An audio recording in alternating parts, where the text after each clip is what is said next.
মাননীয় speaker, police সংস্কার নিয়ে যখন আমরা কথা বলি বা পুলিশের যে বিষয়গুলো, তৃণমূলের কিছু পুলিশের অনেক সমস্যা রয়েছে ইনস্ট্রুমেন্টাল। যেমন পুলিশকে যখন তদন্ত করতে পাঠানো হয়, ওই তদন্তের খরচ কিন্তু থানা থেকে দেওয়া হয় না, আর যেটা দেওয়া হয় সেটা কিন্তু অপ্রতুল।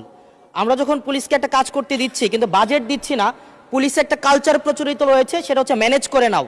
এই ম্যানেজ করতে গিয়ে দেখা যায় পুলিশ দুর্নীতির বিভিন্ন কাজে তারা কনভেনশনালি জড়িয়ে পড়ে।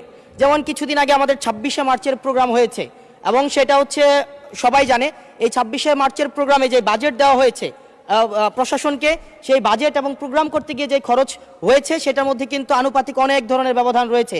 তখন যে কাজটা করতে হয়, পুলিশ ব্যবসায়ী থেকে তারপর হচ্ছে তার এলাকার বিভিন্ন প্রতিষ্ঠিত মানুষ থেকে কিন্তু অর্থ উঠাতে হয়। আমার মাননীয় স্বরাষ্ট্রমন্ত্রীর কাছে প্রশ্নটি হচ্ছে, এই যে পুলিশের যথাযথ বাজেট দেওয়া হবে কিনা, যাতে করে তাদের যে রুটিন ডেইলি অ্যাক্টিভিটিগুলো রয়েছে সেই ডেইলি অ্যাক্টিভিটিগুলো যথাযথভাবে তারা পরিচালনা করতে পারে, এবং তাদেরকে যেন ম্যানেজ করে নাও কালচারে যেন না যেতে হয়, এবং কোনো ধরনের দুর্নীতিতে যেন তাদেরকে যুক্ত না হতে হয়। ধন্যবাদ।